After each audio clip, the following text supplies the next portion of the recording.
So I want to get to some of the specific stuff that you talk about in your Substack. But I mean, I feel like the most pressing thing right now is a lot of this stuff in the news right now. I mean, there's the Rogan thing and the Convoy thing that's going on at the same time. So, I mean, I don't know. I'm getting personally just kind of frustrated with a lot of this shit I'm seeing because, like, I shouldn't be, obviously, because there's just a lot of this shit where they're just saying the Nazi flag thing. You know what I mean? Like, they're just like, you know, it's so obvious that they'll go to that. It's not really worth being annoyed by because it's too obvious. But I don't know. For some reason, I'm pretty annoyed by it. But maybe because it's Canadians. Yeah, right there. That's stealing valor. That's our shit. Like, well, it's also like you know they wrung that narrative kind of dry a little bit stateside, and so now I remember seeing that and just having that kind of sinking feeling a little bit of just like,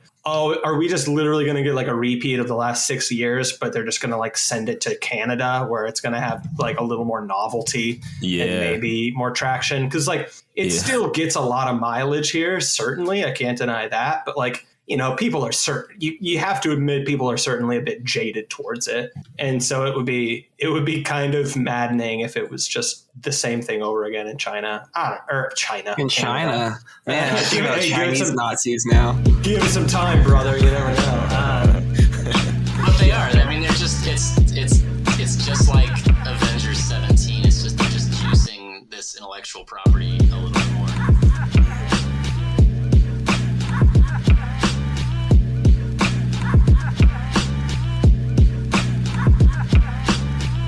This is at Trustworthy Slav. This is at Incognito, COH. CRK, Black Dot Compilled. This is the Fed Post.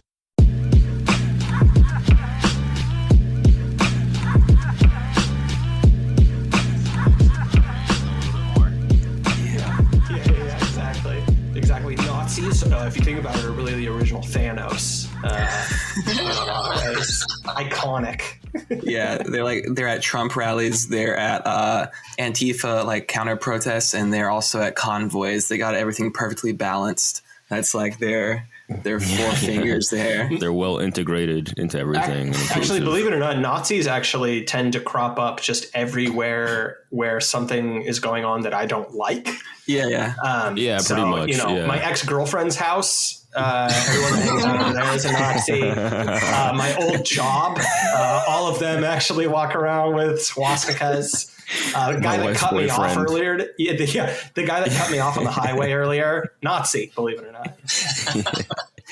Yeah, I mean, well, it's obvious why, because like, you know, I don't know. Sometimes I'll check into these like lib threads because I am genuinely curious, like what they say, like what's their perspective on all this, like what does left say about this type of shit? Because they're saying the dumbest shit. Yeah, we were talking about it before, some of the wild shit, but I think in the worst lib ones, the obvious thing is like if you're a Nazi, then like, you know, everything is justified because it's like, well, you're a Nazi, so you know, all forms of like, oh well, you know, people deserve to live or whatever, that can just go out the window. And obviously, if anybody can be a Nazi, then you could just slap that label on a lot of people, a whole like mass of people. So it's obviously like tactical, obviously. But yeah, it's just wild seeing them. I mean, like especially like because I was a leftist, so I remember when there was that Nazi flag at Bernie's rally.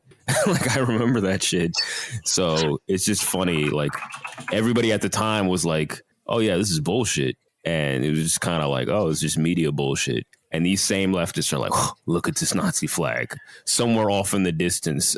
You know, like it's just some guy by himself, like with a Nazi flag. Like that shit glows. That shit glows like a motherfucker. Like perfectly creased. Yeah, exactly. Yeah. Like.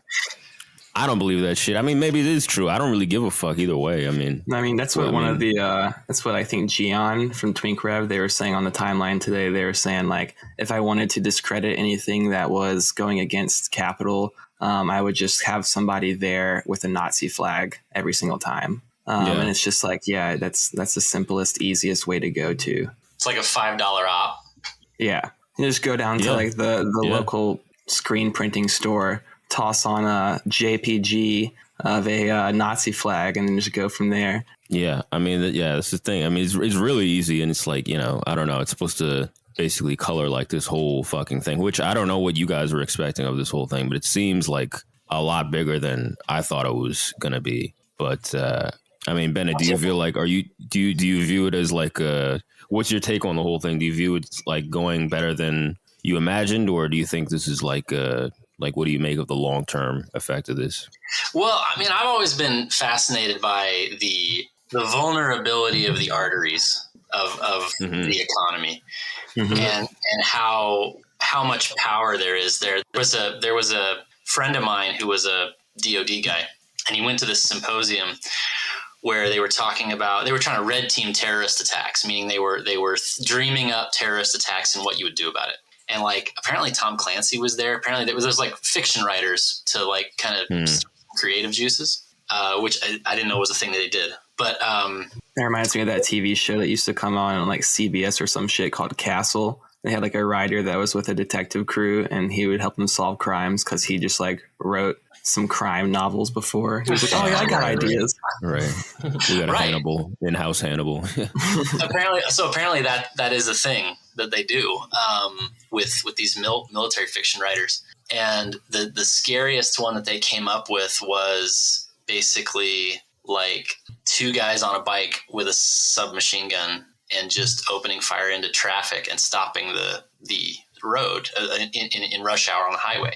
And the reason it was so scary was because it's this sprawling network that you can't possibly defend, and it's just so easy to screw with it. And so I know I'm like way off in the weeds here, but I guess I've been thinking about how truckers could peacefully stop the economy for a long time. And there was a little bit of chatter about it right up until January 6th here. Yeah. Yep. And for whatever reason, I'm not real dialed into that scene or whatever, so I don't know why it didn't materialize here. But as soon as I heard that it was happening there, I was like, oh, I guess I don't know. You don't want to like put down your marker and say like, yeah, I think this is going to be, the big one. But I thought if anything was going to move the needle, it would need to be somebody in that position, somebody with that kind of leverage. Mm-hmm.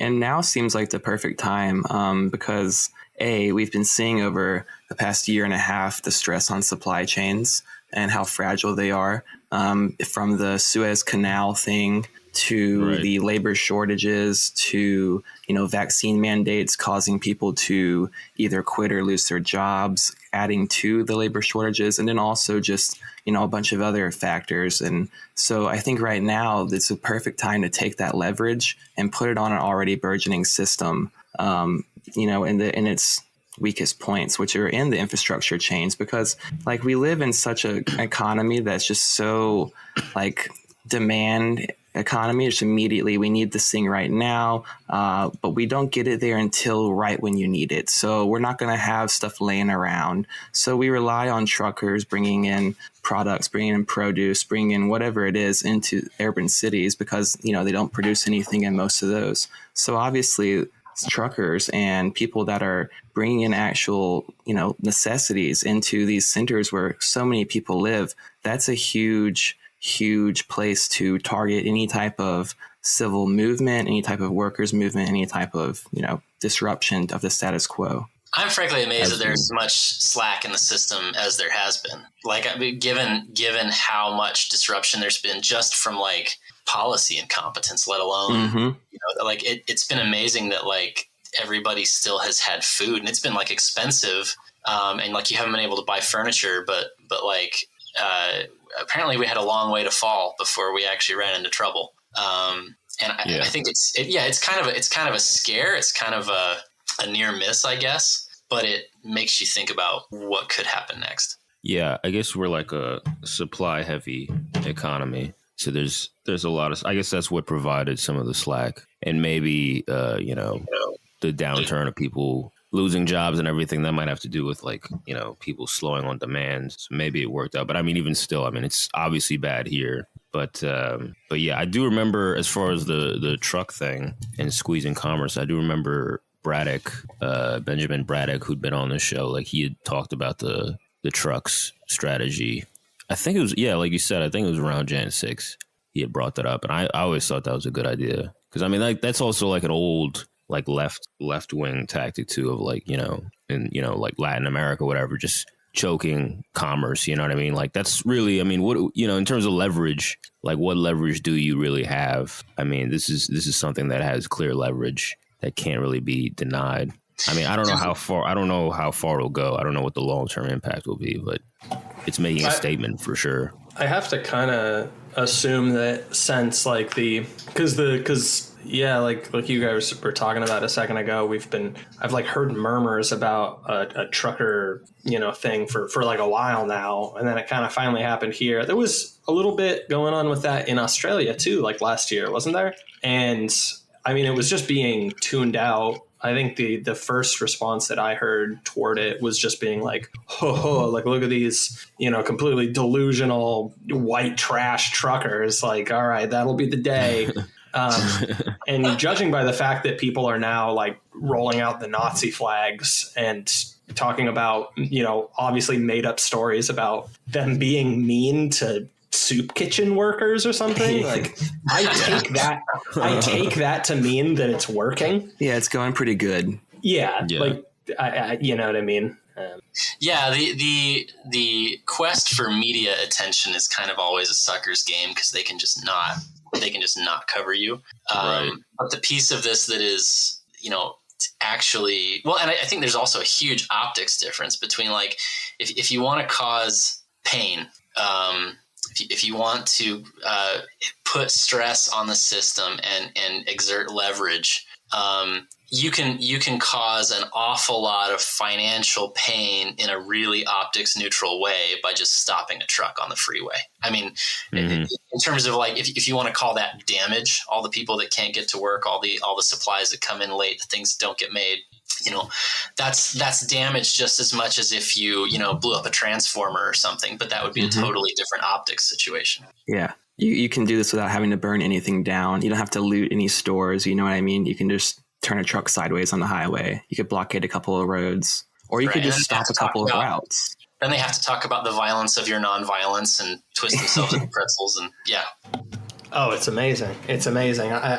It is interesting to just think, like, I think how weakened labor has become and everything, how, like, you really have to dig down to the roots to find some method like this that's actually, like, effective, truck drivers intervening. And if ever there was an event that would probably be the catalyst for union busting the fuck out of the truckers, this is probably going to be it. That's kind of a sad. I mean, hopefully that doesn't happen. I feel like it probably will. But yeah, it is funny too. I mean, I don't know. I'm not really seeing it, but I imagine that the leftists are like sounding like fucking Pinkertons over this. Yeah. Yeah, dude. They're out here talking about those are just some petty bourgeois tyrants, small business owners, dealership owners. Yeah. They just have like a soundboard of things to go to. They're just like, literally what's said every time. Yeah, they just plug in the same old fucking things. So like, yeah, it's they're petite bourgeoisie or whatever. I mean, they're fucking truckers. I mean, what do you? I don't. You know what I mean? Like, you know what I mean? Like, I don't know what else to say about that. Like, well, and they go both ways, right? It's because they're these well, they wouldn't call them lumpen proles because that would complicate it, but they're essentially like lumpen prole hillbillies. It's the way they want to frame them, like toothless, no running water, no electricity, but they're also petty bourgeois, and it's man. So taking notes here: George Floyd, working class hero; truck drivers, lumpen proletariat. Very clear. Yeah, lumpen bouge. Yeah, the lumpen thing is always like a convenient. It's just it's a catch-all thing, and just like we're seeing fascism as a catch-all. Like truck drivers that are like doing this, or there's somehow fascism, which doesn't make any fucking sense. I mean, if you want to call it anything right wing, you'd call it libertarianism. If you want to be like derisive or whatever, like you wouldn't fucking call it fascist. How there's no authoritarian bent to it. But yeah, a lot of the shit they're saying is just major captains of industry who are like saying, we're with these trucker guys and we're like they're kind of like forcing their hand on the truckers to do that. It's just truckers coming together as a unit spontaneously and saying, hey, this shit is actually not cool, and pushing back against authoritarian measures. They're not actually acting upon anything authoritarian at all. They're just saying, hey, this is some draconian shit that we don't want any part in. You could say in a sense that they are more like an anti-fascist in actual practice than people who are against them right now. Well, it's like when an Antifa would fight people that didn't wear masks and be like, you guys are fascists for not wearing masks. Or it's just like that shit, there's just some, I don't know, there's some misunderstanding of like basic political like literacy that's going on with all that. It's an anti-mask action. Yeah. But it's funny too, the violence aspect that you guys are talking about. Like Trudeau, he's talking about how it's violent and it's promoting hate. Mm-hmm. And I mean, it's obvious. I mean, yeah, he's fleeing the scene when they pull up to the Capitol, whatever, which is fucking hilarious. Sweet, fucking tight. Yeah, I love that shit. But and he's just a scumbag in general. Like I've always hated him. He's always been like one of these fucking World Economic Forum like mascots. Like he's one of the pretty boys that's just like at the front of it all. You know what I mean? Like and he did blackface, bro. Yeah, so you got hold that against them. In the marketplace here, blackface is worth at least 3 times less than the Nazi flag, which is good to know. I'm keeping notes here. You're gonna know the new calculus. But yeah, he's saying like it's violence or whatever, and there's obviously the angle of like it's violence because promoting COVID is violence, is causing people to die. By not being pro-mask mandate, you're pro people dying from the flu, and pro people dying of natural causes. Yeah. And just no, go ahead. I'm gonna do the big sued thing where I cite a review of a book I haven't read. But there's a Slate Star Codex. He has this article about Red Plenty and the dream of kind of Soviet technocracy. And that's all I've read, full disclosure. But he talks about how essentially, we look at Marxism from this lens of like it's all about the workers, and that was like the PR. But ultimately, the thing that excited people in the teens and 20s, like the Aldous Huxleys, about socialism was technocracy. It was about bringing like science and math and statistics into policy instead of letting these things be like freewheeling market forces that are really inefficient and unequal, and sort of allowing the big industrial machinery to get involved in that process. And so I guess I just don't see a huge disconnect between, like, people talk about how it's funny that like Antifa's on the side of like JP Morgan and Goldman Sachs and Amazon and Facebook. And I basically what I see there is, I think Marx was sort of fundamentally right about the agglomeration of capital into fewer and fewer hands. I think he just didn't account for the fact that he was going to be famous and everybody was going to have read Marx. And so people were going to kind of do that consciously. And I think, the union of Marxists and capital in this quest to like heighten the contradictions and accelerate toward the agglomeration of capital is not super surprising or counterintuitive to me. Yeah, it's that accelerationist spin that are like, well, if Amazon owns everything, well, then there's only one company you have to take down.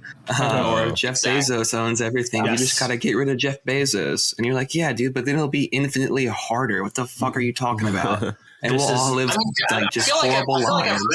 I feel like I've read Jacobin articles that were basically like, yeah, small businesses are harder to regulate and harder to like bring under democratic control, and therefore they're anti-democratic and therefore they're fascist. And so like, yeah, anyway. This was the whole discourse during the summer of love, summer before last, right? With all the fucking Floyd riots and everything was the small business discourse. And yeah, I mean, I feel like it's, I would be far from the first person to like in this discussion like bring up Marx's like position on free trade, right? And that relationship with I mean we're calling it like acceleration. It's kind of going back some way. I think it's an apt point, and it's not really all that surprising in the grand scheme of things.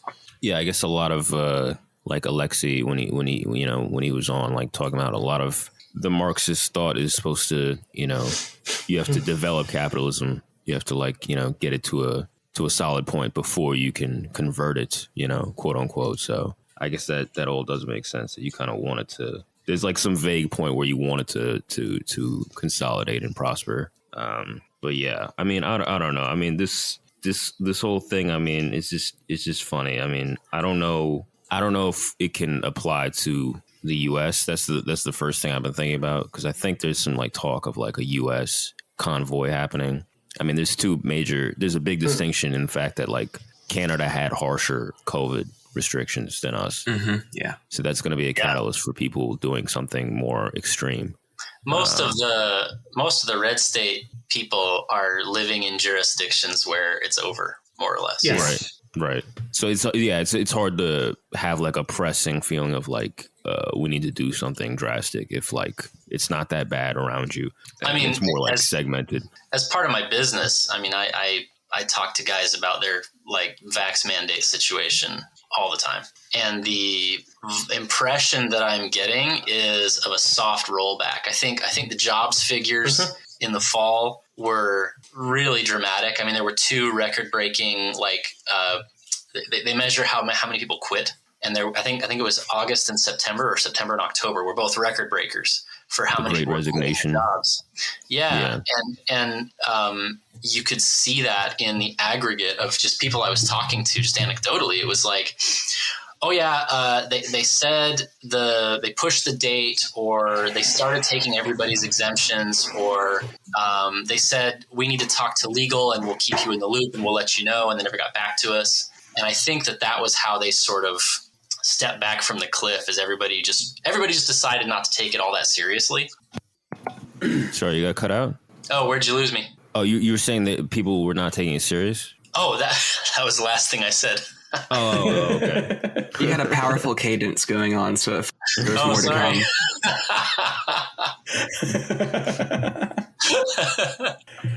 But yeah, I kind of think that's probably the case. I've been seeing where I think that I saw an article that New York City repeal its mask mandate, or maybe the state of New York did, something like that. I'm seeing Denver they're going to let their mask mandate lapse, and they're also taking away their statewide mandate on vaccine requirements in public gatherings of like X amount of people or more. So I think there's like a soft rollback happening. I don't want to be too optimistic about it and then just be shut down though. But I do feel like hopefully things are kind of changing in that way, as things kind of are falling apart with the narrative as a whole.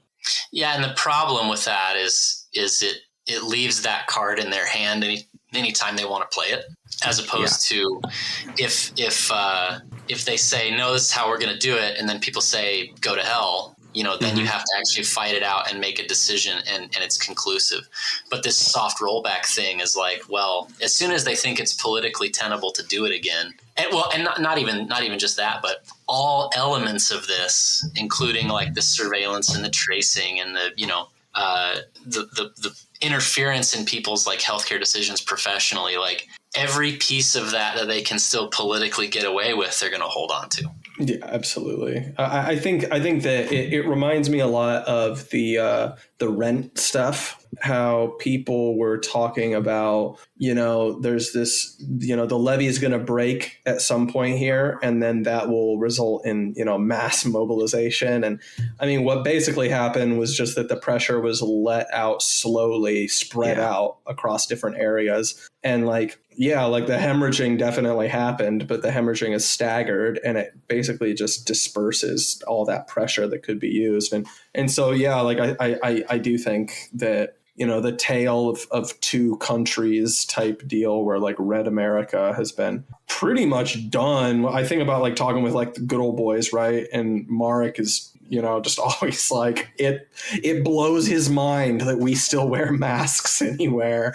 And like that definitely stings whenever I hear that. And I think it probably does. It probably does take away a lot of that energy, right? I mean, I'm in glow in the dark Northern Virginia, and you hardly see it. Yeah. Yeah, and them kind of letting the gas off a little bit and cooling it down takes away a lot of any type of fervor or any type of leverage that the opposition may have, because it kind of just takes the wind out of the sails a little bit, because it's like, yeah, we got everyone kind of fired up about this, about we need to change this COVID stuff. We need to, make mass action against COVID mandates. And then they're like, oh, well, actually, we're just not going to do the mandates anymore, so never mind. And you're like, yeah, but you did actually for a fucking year, and in a lot of places you still are, and it ruined like lots of people's lives. And that's not something that just like is going to go away because now we're, you're taking your foot off the gas a little bit.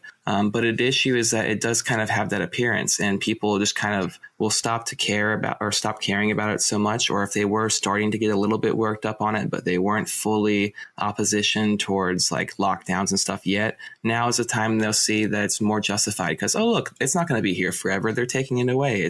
They were just doing it because it was what was best.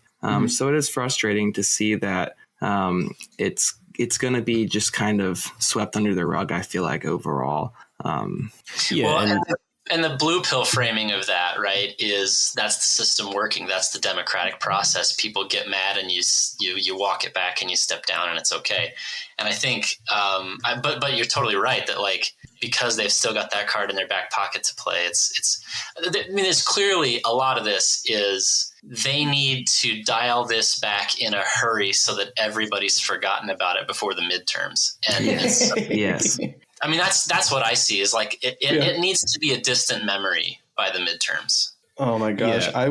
It would be, I'm sure it wouldn't, well, I can't say I'm sure it wouldn't happen, but it would be so funny if like the Democrat Party tried to like hot potato it and try to change the optics to be like, obviously the Republicans want to keep this going. And we've always been against this thing that everyone hates now. Honestly, I can't dismiss that out of hand because it's always a race to the bottom. But I wouldn't put it past them at all, man. Well, I mean, given that this has the potential to be just like the biggest fucking stigma in politics pretty soon, it's entirely likely, I guess. I don't know.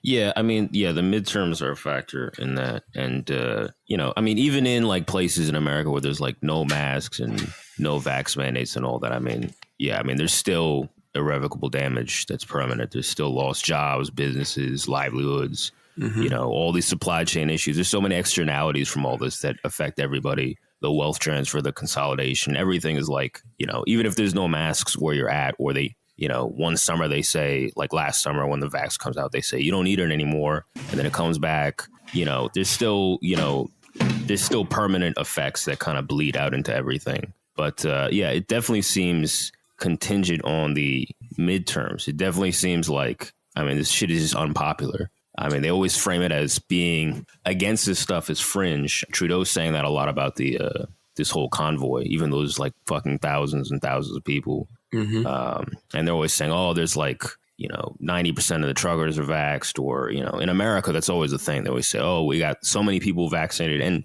Prudential has actually made this point. He was saying how like when that Supreme Court decision happened, he was like, yeah, this is good, but like they already like got record vaccinations in the interim. You know what I mean? So like there's sort of like that aspect of it where like, they frame it as like you're fringe for being against it if you're vaxxed, but then they don't factor in the fact that like they put a gun to people's heads and was like, you're going to lose your job unless you get vaxxed. Like, yeah, maybe there's people who got vaxxed who like there's still like people who believe in the vax, who don't believe in vax mandates. Like they just sort of like kind of like, blur that whole distinction. I mean, that's a lot of not a lot, but I've been seeing a whole lot of articles with interviews from truckers in Canada that are at the convoy. And there's a lot of people who are vaccinated there. But they're there because they're against the mandates, because they don't see that's right. And they don't want to participate in a country where that's just allowed to happen and people can just be forced into getting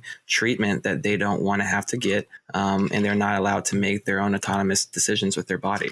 I mean, there's a huge problem at least in the US, and I'm sure it's true in Canada as well, that, I mean, truckers tend to be old. They tend to be, and like it's sort of they're having a hard time getting young guys to do it. And so, of the cohort that like vaccination probably makes sense for, like, yeah, truckers probably should, a lot of them should probably get vaccinated in terms of like the risk reward trade-off. And so, yeah, it really is fundamentally an ideological question, a question about who gets to decide, not so much a question of, is this going to give me a third limb or something? Yeah. It's just funny. Yeah. That they've always used it as like a narrative thing for like who's in the fringe and all that. And, but like you said, like, they keep this in the back pocket, and maybe for the midterms, and like SLAV said too, like, they're attributing a lot of this pullback to Omicron. So, if they're keeping it in the back pocket, they might say,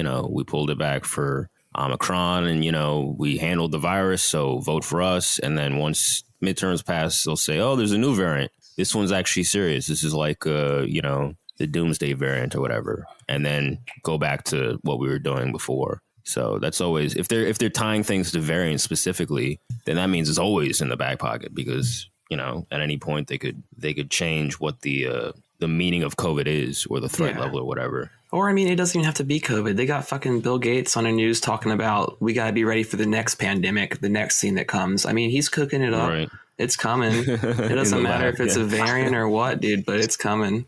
Yeah. Yeah. I mean, yeah. I don't know if, well, I mean, obviously it's all subject to change, but yeah, I mean, that's all kind of, it came like kind of right after the Rogan stuff was happening, which is like, so what? No, go on. Sorry. Well, this Rogan stuff kind of happened like right before it. And I mean, Rogan's just, his name and fucking Tucker and fucking Greenwald are just always in constant fucking rotation, trending of being canceled again and again and again. It's just fucking like, it's boring. It's just like, I don't know how many times they can do this. But yeah, Rogan's like fucking canceled again. And I mean, it's not really like, I'm never really certain why exactly, but I guess it's because of the mass formation thing and like the other episode he did that was like anti-vaccine or whatever, or the lab theory stuff. So he's just like getting like hammered with this Neil Young bullshit and And his most recent episode was Jordan Peterson, and everyone hated that too. Like everyone gets very frustrated with him anytime. So that I feel like probably just kind of got people a little fired up. And then they were just like, you know what? Yeah, fuck this dude, his anti-vaccine bullshit. He's having all these horrible guests on. He's saying all this bullshit. When in reality, he's just like a normal dude just trying to like have conversations with some people. And then the interesting thing, though, is that you were saying how that came right before this trucker thing, but really I've been hearing about the trucker convoy for, a week or so at least. They've been driving up to Ottawa from all over the country. So there was some murmuring going on early in the week and late last week. And so really it's happening pretty much at the same time as all of that. And it's interesting that it's Neil Young and that the next biggest name who recently said they were going to take their music off and did take their music off Spotify because Joe Rogan's on there was Joni Mitchell. And they're both Canadians. So two huge Canadian pop stars and celebrities right now are making news headlines all over some non-event bullshit, while there's actually real news taking place in Ottawa that's not making so many headlines and kind of being a little bit drowned out, overshadowed by that, at least here in the States, because it doesn't really affect us as directly. It's a little bit more like symbolic in a way for us down here, kind of saying, hey, look, we support that. If that can happen up there, it could happen down here. And that's a good, dissident stance to take. And it's not really getting coverage down here. I mean, speaking of undead boomers, I feel like the Canada coverage and the Neil Young thing was about as loud as Madonna's ass on the TL the other day. Like that, those were like basically equivalent. I found about as many people talking about that, and I just thought like, we're never going to be rid of these people. They're going to be just injected with all kinds of preservatives. My grandchildren are going to still be watching Madonna strip. Yeah. Oh, I know, dude. It's fucking. I like. I think the difficult thing is just like needing to be reminded of the fact that like Neil Young has been for so long just like a complete ball of cringe and is just this miserable little malignant person. Harvest and On the Beach, good records, right? But basically everything else he's contributed to the culture generally is just so fucking annoying, dude. Oh my god. It's pretty funny. I can't say that I care too much about the Spotify thing going on, because it is just like the kind of lib thing of just being like, oh dude, like the market has spoken and it supports our side, and then the other side being like, no, this market has spoken and it supported our side. And it's just like, this is like the framing, like the basic premises here are just like retarded to me. But it is funny to like see somebody like Neil Young, you know, be a little fucking cunt and then just dive into the fucking pool and just slam into the bottom of an empty pool, you know, like just kind of just fuck himself up. I mean, I don't know if he's really fucking himself over, but it seems a little embarrassing, I'll say. Well, here's one of the best things about Neil Young and this whole him being against the anti-COVID and anti-vaccine misinformation thing is that recently he sold the rights to his music to a company and a group called Hypnosis, like Hypnosis, HYPGNOSIS Media, and essentially they're owned by Blackstone Company, and Blackstone got like $1 billion from fucking Pfizer. And they're like, and so essentially you keep kind of just peeling back the onion layers and you just get to fucking Pfizer. And it's just like every single time. Blackstone is the is the connecting tissue for everything. It seems like. That's really funny though. Is that's I heard somebody was saying like somebody on the right was like saying that like he's got connections to Pfizer, and I was just like, damn man, is that true? Because that seems too on the nose. Amazing. But why not? Why not at this point? That makes sense. Yeah, I think I may have misrepresented that a little bit, but what happened exactly is that, because I just looked it up, the Pfizer, former Pfizer CEO is the chairman of Blackstone, and Blackstone owns Hypnosis, who just bought Neil Young's music. So it all just goes right back to Pfizer. Pfizer didn't directly donate $1 billion or anything, but they're tied directly to it. I mean, it's a small club. All these guys know each other. They're all fucking each other. They're all at the same. They're all fucking each other. They're all in the same. They're all in the same cabal meetings. Like, well, and to be honest, it doesn't really even seem like in all of this, it doesn't really seem like Neil Young has membership in the club. It kind of just seems like he's kind of like a dupe. You know? Yeah, he is. No, I mean like Blackstone and Pfizer and all that. Like, absolutely, absolutely. Yeah. It's funny, I mean. I mean, it's funny too when they're saying like, you know, the trucker thing is AstroTurf or whatever, because this Neil Young thing seems AstroTurf. It seems like somebody like picked him up and was like, "Yo, we need you to do this. We need you to fall on your sword for this." And like, you know what I mean? Because he's just kind of doing it by himself. I mean, now there's like, it seems like it didn't work because Spotify was like, "All right, Joe Rogan is the biggest fucking show. Like, he's bigger than Tucker. Like, and like the next couple." And Tucker's the biggest one out of like all the like legacy media people. So like, you know what I mean? Like he runs over all of them. So, you know, it's back to that thing of like what's fringe and what's popular. Like he's the most popular one. They're not going to fucking ditch him for fucking Neil Young. No offense to Neil. I don't know shit about him. I don't know any of his music. I mean, just listen to those 2 albums. Maybe a little Crosby, Stills, Nash and Young. Then you're done. Yeah. 3 albums tops. I mean, yeah. I think it could be as easy as like his publicist told him it would be a smart move, and also, you know, his new record label potentially says like, you know, we've got a strategy to keep you selling even if you lose a little bit of money on this, and it'll make you relevant. It'll get you in the news. Like I think there's actually like a business case for Neil Young to be made here. Like it doesn't necessarily mean that he's like, I mean, he might be being like a dick, but it doesn't mean that he's like being stupid, if that makes sense. Sure. I mean, if there's like one lesson to be learned, I guess one of many lessons to be learned from like the last 4 years, it's that this kind of like, it's like a whole publicist like like a video game, like a progression along a skill tree. Like you can just go down the like quasi activist route if you're kind of a has-been, right? Like we were talking about Madonna and just like a lot of these kind of old, not really relevant anymore celebrities. Like just like, I don't know, like, you know, the last 4 years you could just like say fuck Trump and then it's kind of just like your shoe in for at least a couple goes around the take mill. It's pretty funny. It's probably not a bad call. I feel like this might have, I mean, I don't know. I don't really see how the libs are handling this, but I feel like this might have not been the most successful one. But no. I mean, maybe he's getting his profile raised. He's trending.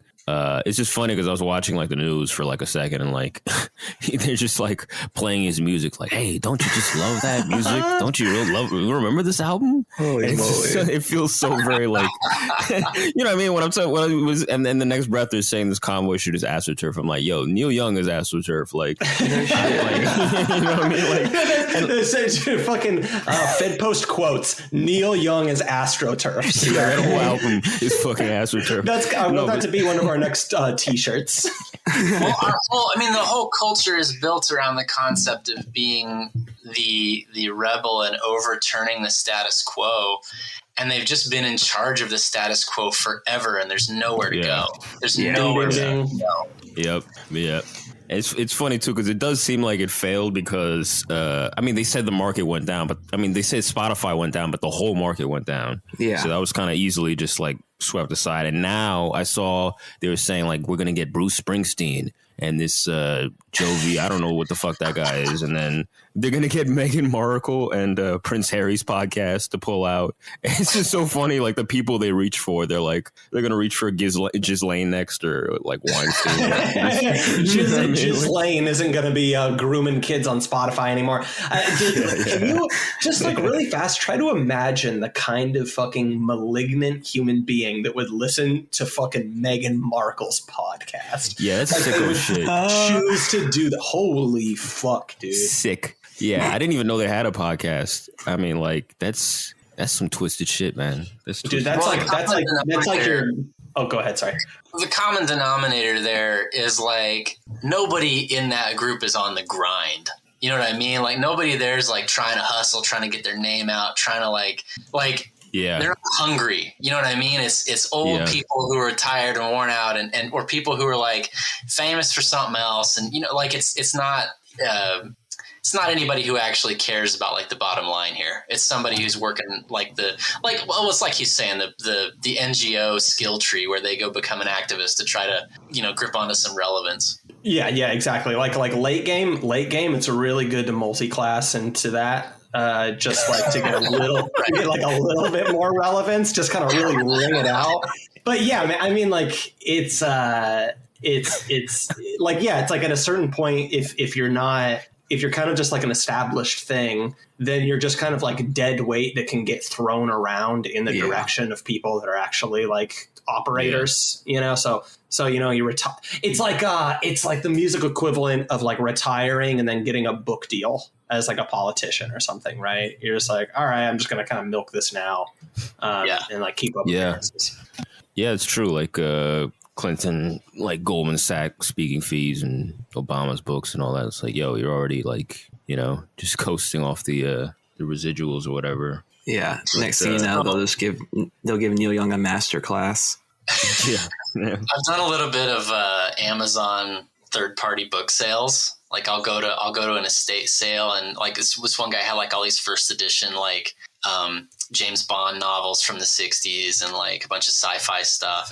Really, really good stuff. And one thing that I've noticed is all of these political like graduating from politics to a book deal books. They're worth zero. They cost like $35 and they're worth nothing resale because nobody actually reads them. Some people said that's like money laundering maybe. And like, I don't know enough to say either way, but like there's clear, like something about that market is a little bit artificial. Like people are not buying those books to read them. Mm-hmm. Yeah. It's funny. Yeah. All the shit that ends up like New York bestseller and all that. Like it feels like they just hand it out to certain people and like, I'm sure there's people that just buy shit just to have it on the coffee table or just fucking.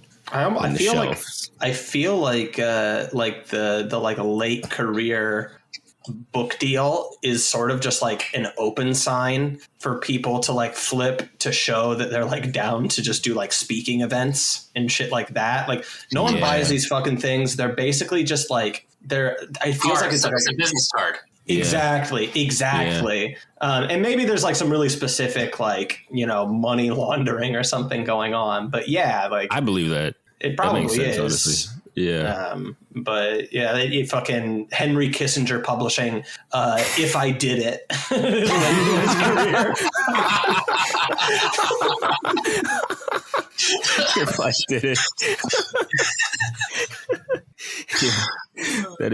That's amazing. But I mean, there's some, I'm trying to think of like, I mean, people get rehab. Yeah, you get a press run. You get to do a press run. All that shit. Yeah, laundering. I never thought about it like that, but yeah, laundering sounds like some Blackstone money, some under the table money. You just like wash that shit in some book that libs get to brag about being halfway through or whatever. Oh, I read the Michelle Obama autobiography. So when people say all those things about white people, it actually doesn't apply to me for the next 6 months until I get the next booster book. Then I need to read up. Yeah, you can come over and see it on my bookshelf. Yeah. Absolute sick freaks. I'm sorry. Sorry. But yeah, I mean, I think we should talk about the other thing, which I know you've written about on your Substack and all that, and about having kids in the modern age, which we haven't talked about this in a while. I think personally, the thing I get frustrated about is like, well, personally, I don't want to have kids. That's just my personal choice. But like, it is obviously a big problem if most people want to have kids, which is most people, and they can't, or they feel like they can't. That is a big fucking problem for all of us. Obviously, it need not be explained. But I think a big reason why is because people feel this financial squeeze. I mean, there's a million reasons, sure. Like there's like maybe dread of the future. I'm sure if they're leftists, they're worried about climate change or whatever the fuck. And, people got their own reasons for like long-term concerns. But I think the financial one is like the most big apolitical common denominator one. Is just like that shit is expensive. We have birth control, we have that because that's like, again, cost benefit. It's cheaper to just do that. So like, I feel like that's a major reason. And I feel like when I hear like, when I talk to like right leaning people about this, it kind of frustrates me because that's not really acknowledged. It's sort of just like, just have a kid, just do it. It's good or whatever. It's based to have a kid. So I noticed that you were addressing the fact that is a concern. So I thought that was interesting. So I was just wondering what you think of that. I mean, is it expensive? That depends on how much you care about doing it, and it also depends on how you're willing to do it. I mean, a lot. So like our kids are not expensive in dollars, particularly. They're expensive in my wife's time. They're expensive in the way that we choose to live, the way that we orient our lives around them. We make a lot of decisions where there are some alternative decisions where we could be making more money, if that makes sense. But it's not, I'm paying my kid tax $50 a day or whatever. Some of these projections are like the way they dollarize the cost of having kids. They really are obscene. And I think that's some of the reaction that you're hearing from the right of like, it's not that expensive is to say like, these numbers are goofy. Like if I'm looking at what I'm actually spending, because they do like they incorporate like, mom's lost wages and everything else. Or it's like, if you want to have 4 kids and mom works, then you're paying like $3,500 a month in childcare. But nobody's doing that. Like that's not how it works. If you're going much past 2, mom's staying at home almost always. And I think there's a lot of misleading messaging on that topic, but also it's about how bad do you want it, and like why do you care? Like why why do you like? You mentioned like it's base to have kids. Like that's not a reason. Like Yeah. nobody's having kids because it's base. That's not a good motivating factor at all. Like that only I always lasts found for that- so long. Yeah. It's way, way, way too hard to do something like that for me. You know, It's like your dad looking at you and being like, "I'll never forget the day I locked eyes with you when you were first born, and I knew in that moment that I would have cred and internet clout on Twitter." Yeah. So I used to, there was this hippie relative of mine that gave us some noise about how we were killing the planet with our kids, and I told my wife, like, I'm gonna have like 5 kids that we didn't plan for just out of spite, and I'm gonna explain that to them, like, you're here just to own Auntie so and so. Right. No, but yeah. Like it has to be central to who you are. It's a huge undertaking. Yeah, I mean, I always, that internet cloud thing. I mean, that's only applicable to people who are online. And then if you're looking at it from the left perspective, it's like, oh, every kid you have is destroying, a seagull or a beach or something. 50 qubits of carbon. The fuck? Whatever. I mean, I don't know how they come up with these numbers, but I mean, I think it's all very cerebral. And I said this when we had Ghost Jail or whatever, because we were talking about this. Like, I don't think it's very cerebral. Historically, it's not a thing you think about. It's an accident. I think that's the other thing why I think some of the like the modern element of it factors in, where it's like, people weren't planning to have kids. It was just accidents. It was just like, oh, fuck, I guess we're having a kid now, But now that there's like contraceptives and like all that, like I think people view it as like, well, it's easier just to buy the contraceptives than to. And look, I get what you mean in terms of like inflating the cost of having a kid. I don't really know. I mean, I could believe that. But I still think there's a broader thing of like, in general, wages are going down or stagnant, and cost of living is going up, which we're seeing now, like very heightened now. Yeah. And we're living in a world where like, two parents have to work, that's another problem, which, I think a lot of people have issue with. So it's like, that I think that's where it's like broader economic trends that sort of, like it's not that it's expensive on paper. It's just like, it's the conditions around you are making it harder, basically. And it ties into the education thing we were talking about earlier, right? Like if you want to be able to provide them with what you think is a proper education or something, you may have to try to take them out of public school. I mean, ideally, and then that's and another. You're still paying the county taxes. Like you're still paying exactly for that. Right. So you're losing, like you're getting double dipped on in that sense. And also you're having, you give up time in order to homeschool. So yeah, I mean, there's a lot of factors, like a myriad of different ones that make it a little bit more difficult financially or materially to conceptualize having a child. And I think that, like a lot of people have them on accident too. And then, then the planning aspect kind of goes out the window, and it's less about, well, did we feel like we're set up to it? And it's more about, how do we make this fucking work? Yeah, I think that's true. Although I think there's also an element of, well, so okay. So this may illuminate the issue somewhat. So in my church, pretty much anywhere you go, if you're having a baby, particularly if you're having your first baby, the church is going to throw you a baby shower. Like the lady who's in charge of that is going to throw you a baby shower, and you're not gonna buy clothes until like kid number 3 is like 2 or 3 years old. Like somebody is going to be just throwing clothes at you. Like, I got to get these out of my closet. I got to get rid of these clothes. Right. And, Right. If you're not like fashion forward or whatever about your friggin' baby clothes, you know what I mean? Like you can make that work for a long time.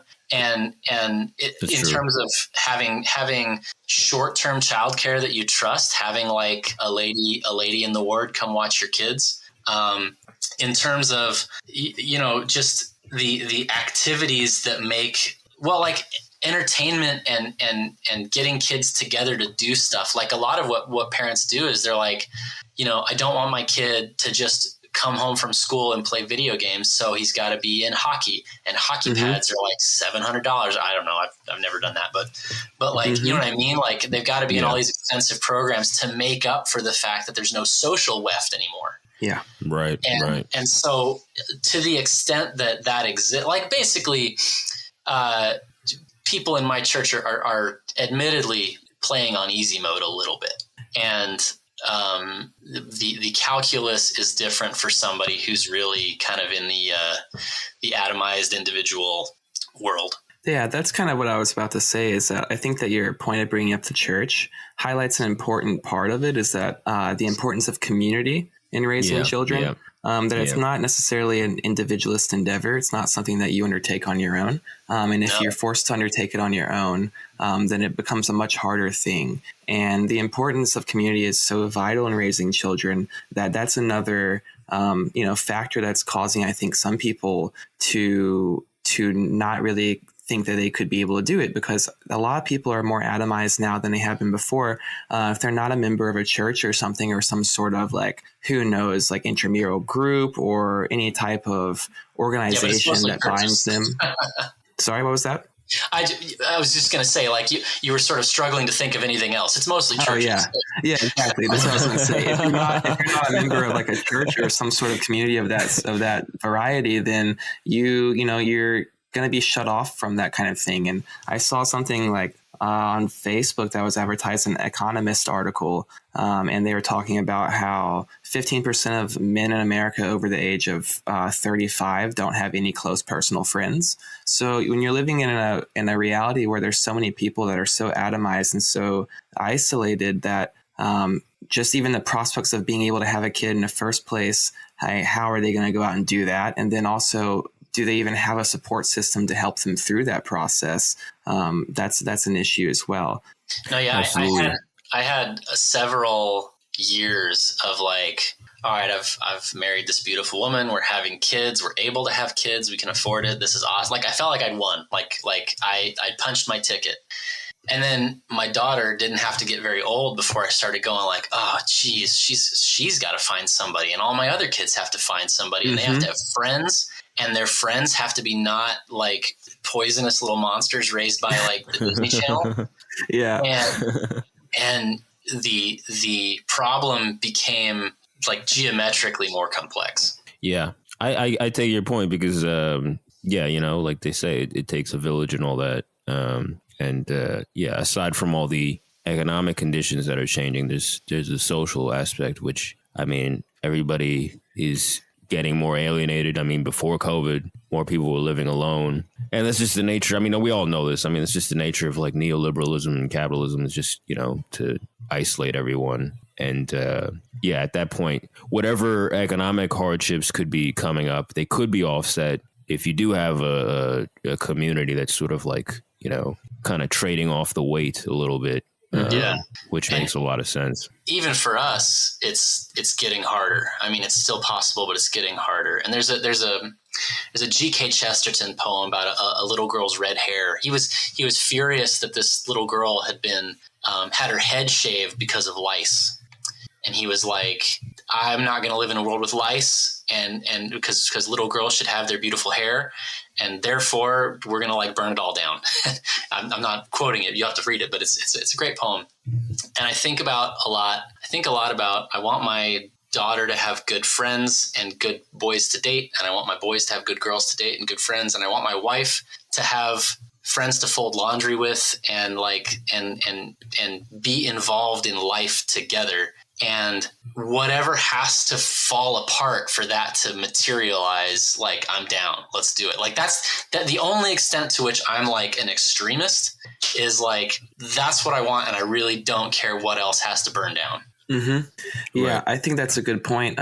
Because we were talking on an episode before about how, dealing with people's children is such a trigger point for people because it's kind of a door to mobilization because it gives them something that's so much greater than maybe themselves or their conception of their broader community. When you have another living person that you're responsible for, and then you start having people that are fucking with them, and then you're going to say, oh, whoa, you're not going to fuck with my kid. You're not going to fuck with, the reality that is laid out before my kid or the future that my kid has. And we were talking about what kind of drives people to be mobilized in regards to the trucker stuff. And I think that people with children are especially politically motivated by stuff that affects their children. And that's kind of one reason why we've been seeing with the education stuff, these moms coming out to these PTA meetings and everything. It may not even be so much that they're interested in the specific literature that's being given or the individual phrases that are being taught, but more so an overarching desire to protect their children from what they deem as, things that are going wrong. And that's really the only outlet to be able to express that. Yeah, I mean, I think the school board stuff is such a great example, right? I think about that headline of like parents think that they have a say in what their children are taught in curriculum. They don't. Right. And I think the funniest thing is I'd love to just poll the average person and say, what do you have more of a stake in, the future of liberal democracy or your children? Right. Like, and I'm sure that like op-ed writers of the New York Times would probably be not super stoked about the answers you would get. I think like you look at how they vote. I mean, I'm sure you've seen the map of like if only married women voted, if only married women with children voted. It's dramatic. It's very, very dramatic. It's one of the most. It's more dramatic than the racial division. It's more dramatic. It's much more dramatic than the gender divide. It's do you have a family? Do you have kids? Do you have a stake in the survival, not of the system, but of the culture that system is sort of riding on top of and parasitizing? Yeah, right. And in that sense, it's very politically productive for, the power it be to keep people from having children or envisioning a future where they can have children because it keeps them, a little bit less engaged. Oh yeah, I mean, do you mean to tell me that the powers that be want me to be like an unrooted urbanite? Say it ain't so. Shocking. Yeah. I mean, that's the last thing anybody's going to kill or die for right now. I mean, it's not religion. It's not politics. That stuff is all played. The only thing that's left is your kids, and people still will lie down in traffic for their kids. I saw a video just now of someone who lit themselves on fire to protest the vaccine mandate and them losing their job, which I know that's a little off topic, but that's something else that can motivate people too. Something that's like that stark and materially shattering for you. I'm just picturing some beardo Brooklynite dirtbag left podcaster just like walking by like a burning body and just being like, touch grass maybe? I don't know. Putting a mask on them. Oh, your carbon footprint right now while you're burning or smoldering. Holy shit. yeah. No, I get what you mean. Yeah. Oh my gosh. I get what you mean because, I personally, I don't want to have kids, but I get what you mean because, I noticed this on the left where there's this sort of this. There's either pure hedonism that can only happen from not having kids, and the nihilism, obviously, or just just weird consumer shit, or just weird all that stuff is sort of, you can't really be too much like that if you have a kid. I mean, it's just a natural block against it.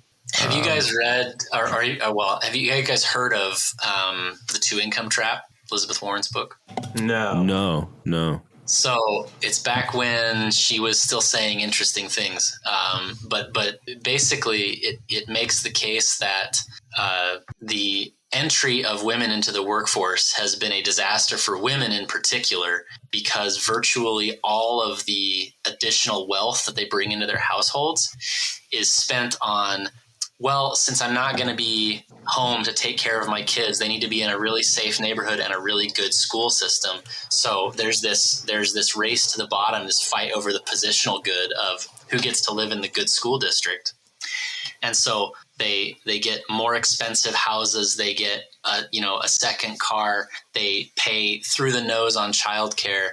And essentially, when you look at all of the feminist messaging of the last 50 years at least, you think about who's pushing it, and it's like, well, if women stay at home, their labor is not taxable. It's not generating revenue on anybody's balance sheet.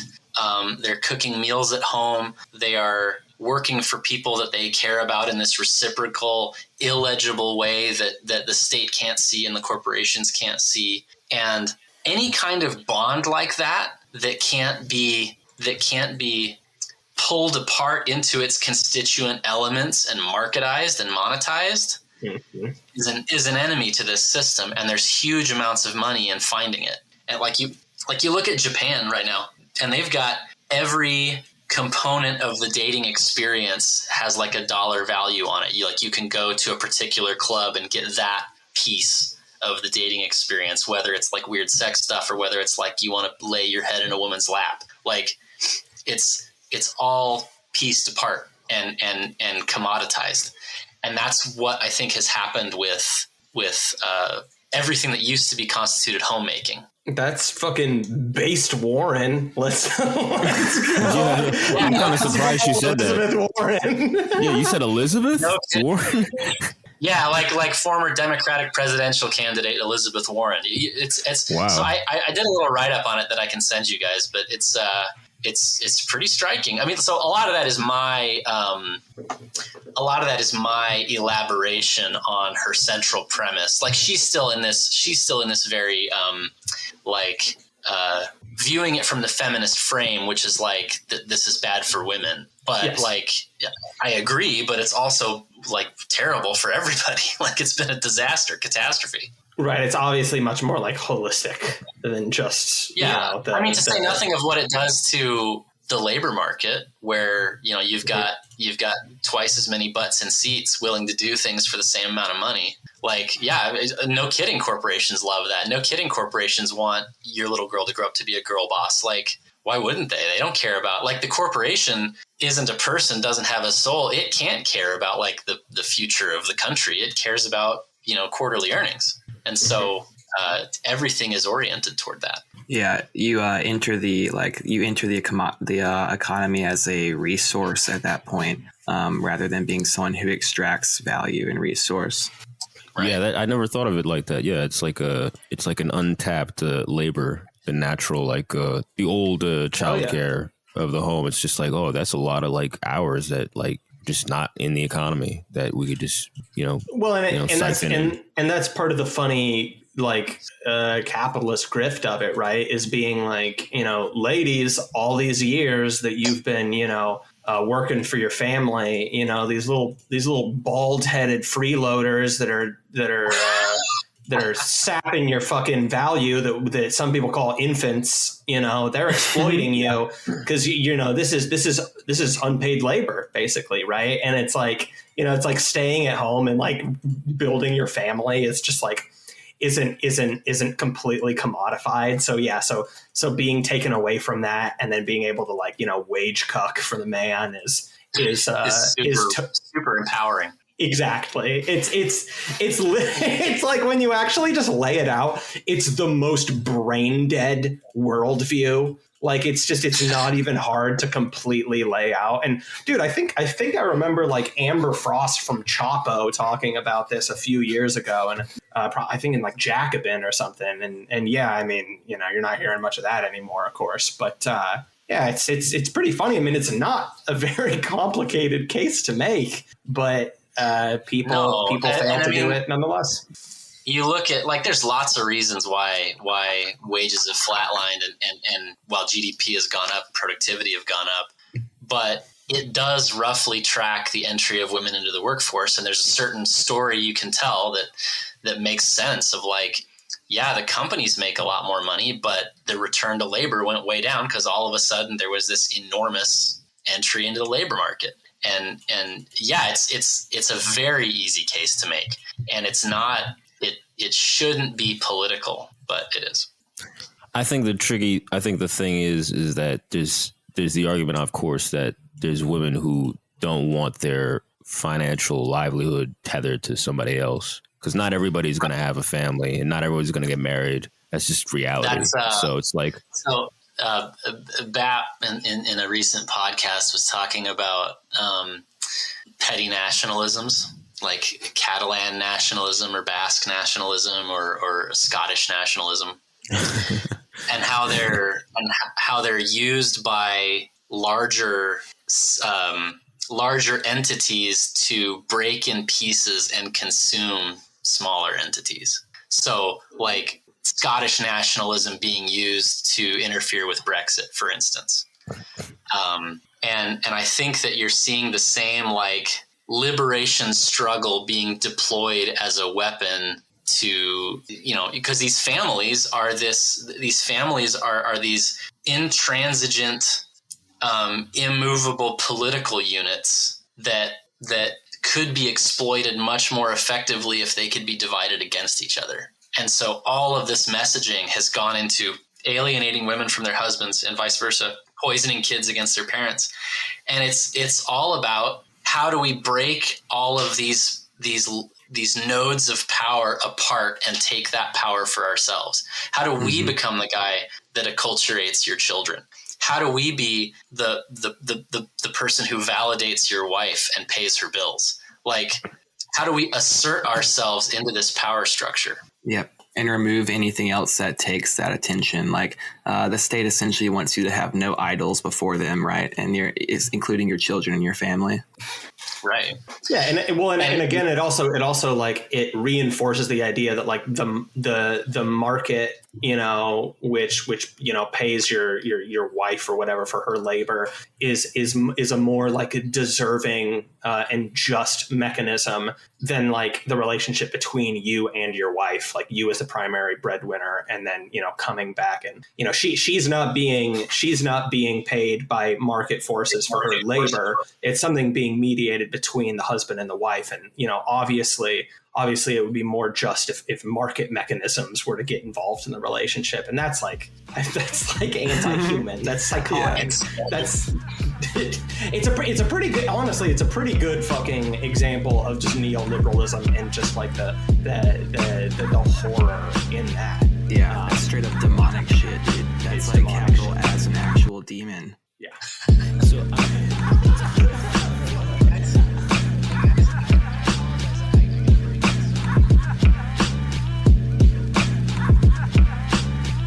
all right, that was part 1 of our episode. If you'd like to listen to part 2, you can find that at patreon.com/fedpost.